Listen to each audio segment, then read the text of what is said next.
Assalamualaikum warahmatullahi wabarakatuh. Selamat pagi. Halo anak-anak semua, semoga di pagi hari ini kita semua masih dilimpahkan nikmat kesehatan oleh Tuhan Yang Maha Esa, agar kita semua bisa bersama-sama mengikuti kegiatan belajar daring dengan hati yang gembira. Video kali ini akan membahas pengenalan berpikir komputasional. Sebelum ke materi, jangan lupa untuk klik tombol like dan juga subscribe. Selamat belajar! Tujuan pembelajaran yang akan dicapai pada pembelajaran hari ini ialah mampu menjelaskan dan menerapkan algoritma standar untuk beberapa persoalan yang disajikan, menjelaskan bagaimana data disimpan dalam struktur data tertentu, dan menentukan strategi yang efektif untuk menyelesaikan persoalan yang disajikan.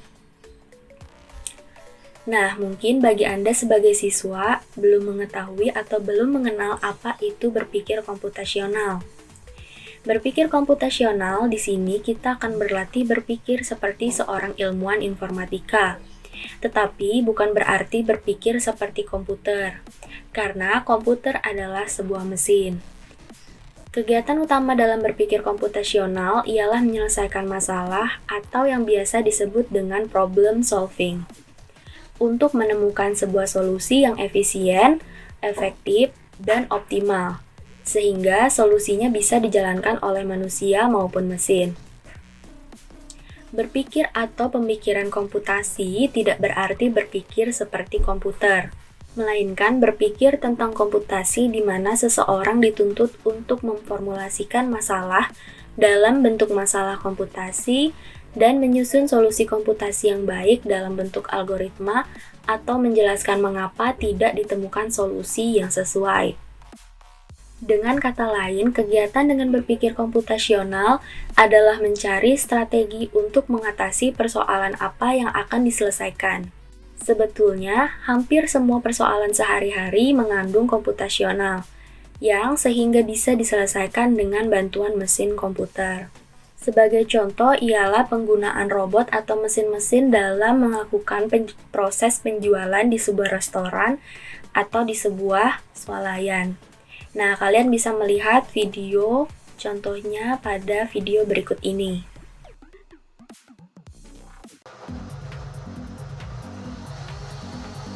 Jus buah yang diracik tanpa tangan manusia. Itulah teknologi masa depan yang sudah dikembangkan saat ini oleh sebuah usaha rintisan di Silicon Valley, California. So Blended is a completely autonomous and contactless robotic kiosk that prepares healthy, fresh, and delicious smoothies that you can customize to your taste.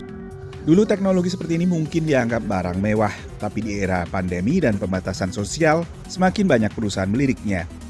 Lalu peracik salad Sally yang dikembangkan Chowbotics juga laku keras. Penjualannya meningkat 60% sejak Maret.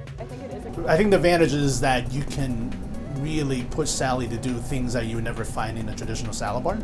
Pemesanan datang dari rumah sakit, rumah lansia, hingga instalasi militer.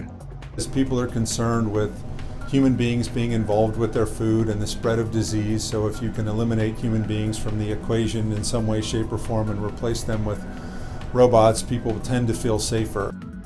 Sementara bagi penggemar burger, Miso Robotics mengembangkan Flippy, robot yang bisa memasak burger, kentang goreng, dan makanan cepat saji lainnya. Robots offer safer cooking environments. They keep speed and production going, especially when you're in a reduced staff environment. Sebelum pandemi, Miso Robotics menjajaki kemitraan dengan jaringan restoran waralaba White Castle. Begitu pandemi memaksa penutupan restoran, rencana ini mendapat momentum baru. And it's actually something we don't view as a replacement for workers. We look at it as an empowerment for the team because it helps us free up our heart for hospitality. COVID mempercepat otomatisasi di sektor manufaktur dan bisa juga mempercepat tren yang sama untuk sektor kuliner. Pada awal pemberlakuan PSBB pada Maret, restoran umumnya masih dibolehkan untuk melayani pelanggan, hanya untuk layanan dibungkus dan dibawa ke rumah. Tapi dengan ini pun restoran sudah rugi besar. Bahkan ada yang mengaku rugi 75%. Lalu restoran berangsur dibuka dengan pelonggaran PSBB.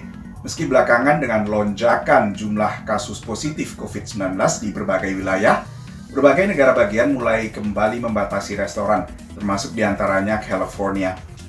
Buka tutup maju mundur ini membuat pelaku industri restoran memikirkan segala alternatif. How do they compete with restaurants who are basically becoming these kiosks themselves?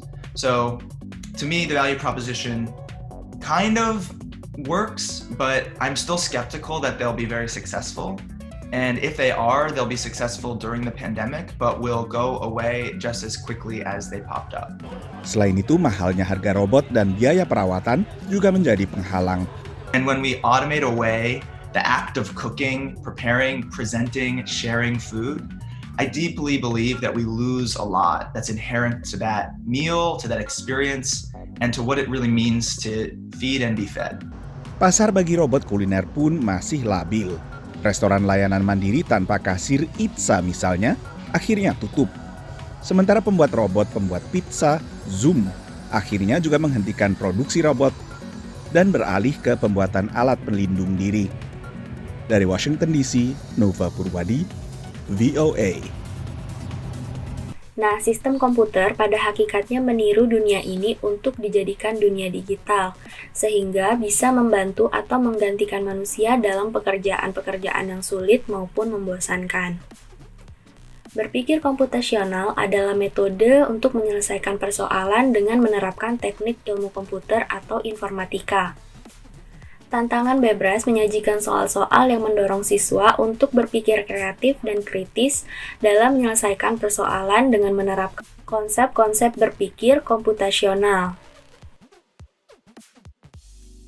Ada 4 faktor penting dalam berpikir komputasional. Yang pertama adalah dekomposisi atau decomposition, kemudian ada abstraksi atau abstraction, lalu ada pola pengembangan atau pattern recognition, dan ada algoritma atau algorithms. Yang pertama adalah abstraksi. Abstraksi adalah proses untuk memperoleh intisari dari sebuah objek, menghilangkan kebergantungannya pada objek-objek dunia nyata yang pada mulanya mungkin saling terkait, dan memperumumnya sehingga ia memiliki terapan-terapan yang lebih luas atau bersesuaian dengan penjelasan abstrak lain untuk gejala yang setara. Kemudian yang kedua ada dekomposisi. Dekomposisi ialah memecah masalah menjadi lebih kecil sampai ke pokok sebuah masalah sehingga kita bisa menyelesaikan suatu masalah tersebut dan dapat menyelesaikannya satu persatu dan mengidentifikasi perbagian dari mana masalah itu datang. Yang ketiga ada pola pengembangan, yaitu mencari pola yang biasanya di dalam sebuah masalah terdapat pola-pola tertentu untuk memecahkannya. Nah, di situ kita dituntut untuk mengetahui sendiri bagaimana pola dari permasalahan tersebut. Kemudian algoritma. Algoritma dalam mengembangkan petunjuk pemecahan masalah yang sama secara step by step, langkah demi langkah, tahapan demi tahapan sehingga orang lain dapat menggunakan langkah atau informasi tersebut untuk menyelesaikan permasalahan yang sama. Nah, contoh yang paling mudah dalam kehidupan sehari-hari adalah pemecahan permasalahan untuk memasak nasi dengan menggunakan cara berpikir komputasional. Jadi memasak nasi pun juga melibatkan computational thinking. Yang pertama misalnya di dekomposisi. Dalam memasak nasi, kita tentu harus memecahkan terlebih dahulu masalah yang besar menjadi masalah yang kecil. Seperti menyiapkan beras, air, tempat nasi, dan juga rice cooker. Kemudian, ada pengenalan pola. Kalau dalam kasus memasak nasi, kita harus bisa mengenali pola yang ada seperti harus memasak air terlebih dahulu, baru memasak beras atau menyalakan rice cooker. Kemudian di metode yang ketiga adalah abstraksi. Seperti contoh, beberapa banyak beras yang kita butuhkan untuk makan nanti. Dan yang terakhir adalah algoritma. Contohnya dari sehari-hari dalam memasak nasi, yang pertama kita harus memasukkan beras sebanyak yang dibutuhkan, kemudian memasukkan air dan menyalakan rice cooker. Nah, sekarang silakan kalian tonton dulu video pemecahan sebuah permasalahan dalam kehidupan sehari-hari dengan menggunakan cara berpikir komputasional.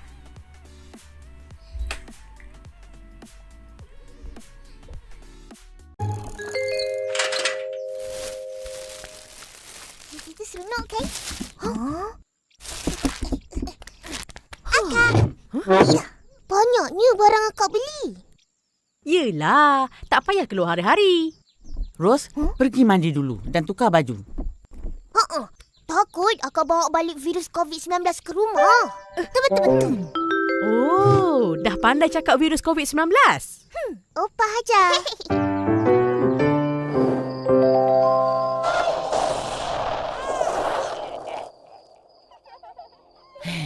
Ros, sekarang Opah tak dapat keluar menoreh. Dah kurang pendapatan kita. Macam mana? Tak apa, Opah. Kita masih boleh jual nasi lemak. Nak jual kat mana? Kedai mutu pun tutup. Kita jual dalam aplikasi penghantaran makanan ni. Ros dah daftar dah. Hari ni je ada 30 pesanan. Nanti siap, ada orang akan ambil dan hantarkan ke rumah pelanggan. Senang. Wah, pandai kau berniaga. Mestilah. Cucu Opah kan? Opah jangan risau-risau. Biar Ros uruskan dengan Upin dan Ipin. Akan nak kita orang buat apa? Masak nasi. Mari sini. Nak buat apa ni? Mula-mula basuh tangan dulu. Ya. Bagus. Sekarang kita nak masak nasi lemak. Mula-mula basuh beras sampai bersih. Lepas tu, letak santan secukupnya. Taruh sedikit garam. Siap. Picit ni. Masak.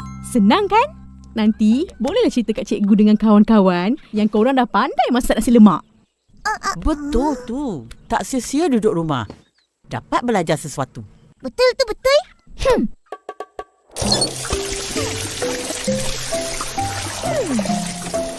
Kak, macam mana nak tahu taruh santan secukupnya? Dengan kuasa jari. Jari?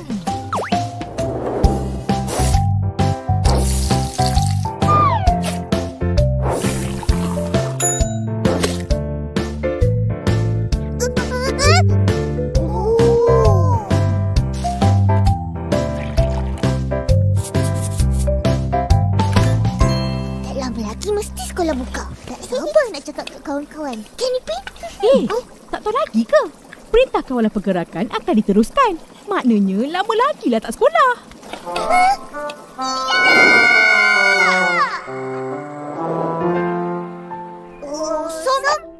Osom. Yeay, menang lagi. Hulur tangan. Cepat. Sini.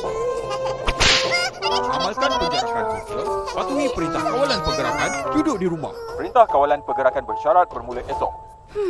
PKPB pula. Baguslah. Ada kelonggaran sikit. Mereka yang perlu kerja, bolehlah pergi kerja. Yelah, Opah. Opah, dah boleh keluar ke? Budak kecil macam kau berdua, tak boleh keluar lagi. Tapi kenapa tak boleh? Kita kan sihat.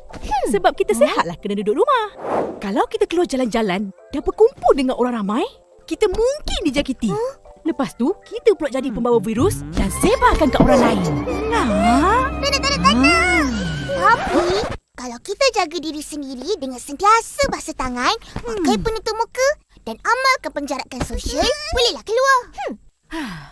Tak boleh juga. Korang budak kecil senang dijangkiti virus COVID-19 ni. Orang tua macam Opah pun senang dijangkiti. Betul. Jadi kita ikut je lah arahan kerajaan. Duduk di rumah diam-diam. Just stay at home. Lagi selamat. Betul tu. Apalah kak ni? Assalamualaikum. Waalaikumsalam. Mail. Berhenti. Nak putuskan rangkaian jangkitan COVID-19, kita kena amalkan penjarakan sosial 1 meter. Betul. Terlupa pula. Macam mana kau boleh keluar? Sebab aku ada kerja. Nak hantar barang ni. Sampai pun daun pisang.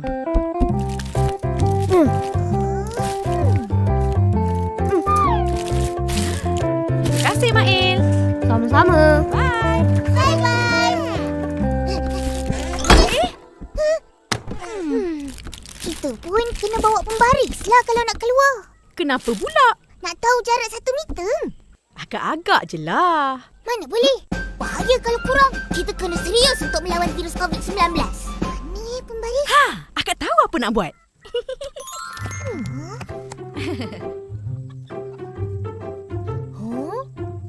Belon? Tengok akak buat ya.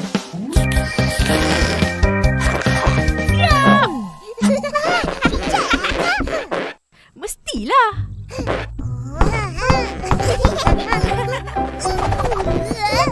Biar kita orang buat satu untuk akak juga. Akak dah besar, tak payahlah. Tak apa, akak kena pakai juga. Baru yakin selamat. Akak, pakai.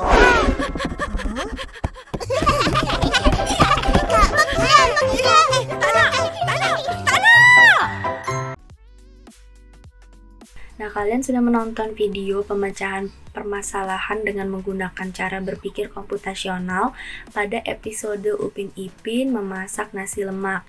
Sekarang, silahkan kalian kerjakan tugas berikut ini.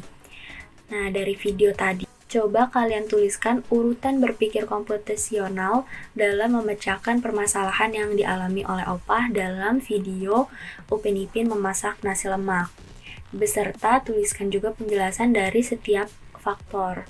Materi yang selanjutnya ialah searching, di mana searching atau pencarian itu adalah menemukan sesuatu yang bisa berupa angka atau konsep informasi yang memenuhi kriteria tertentu dalam ruang pencarian. Masalah pencarian sangat umum ditemukan dalam kehidupan termasuk dalam dunia komputasi. Dalam melakukan suatu pencarian, kita harus menemukan suatu benda atau objek lain. Beberapa contoh dari masalah pencarian yang kita temui ialah misalnya mencari buku dengan judul tertentu yang ada di rak perpus.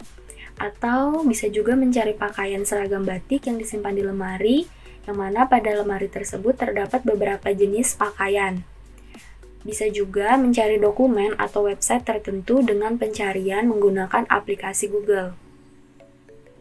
Ketika kita mencari sebuah benda, itu terlihat gampang karena kita bisa melihat secara langsung dan kita bisa mencocokkan sesuai dengan keinginan yang kita inginkan. Tetapi untuk mencari sebuah informasi atau data atau sebuah konsep itu tidak mudah. Kemudian bagaimana cara untuk mencari informasi atau konsep dan data yang kita inginkan tadi? Masalah pencarian itu dapat dibuat dalam bentuk yang lebih formal agar dapat diterapkan dalam banyak kasus atau elemen pada masalah pencarian, meliputi yang pertama ialah kriteria atau objek yang akan dicari, kedua pengecekan benda atau objek untuk diperiksa apakah objek atau benda tersebut memenuhi kriteria, dan yang ketiga ialah melalui proses sorting atau pengurutan. Nah, ini adalah merupakan video contoh dari pencarian sebuah buku di perpustakaan. Semoga bermanfaat. Saksikan video pembelajaran selanjutnya. Terima kasih. Wassalamualaikum warahmatullahi wabarakatuh.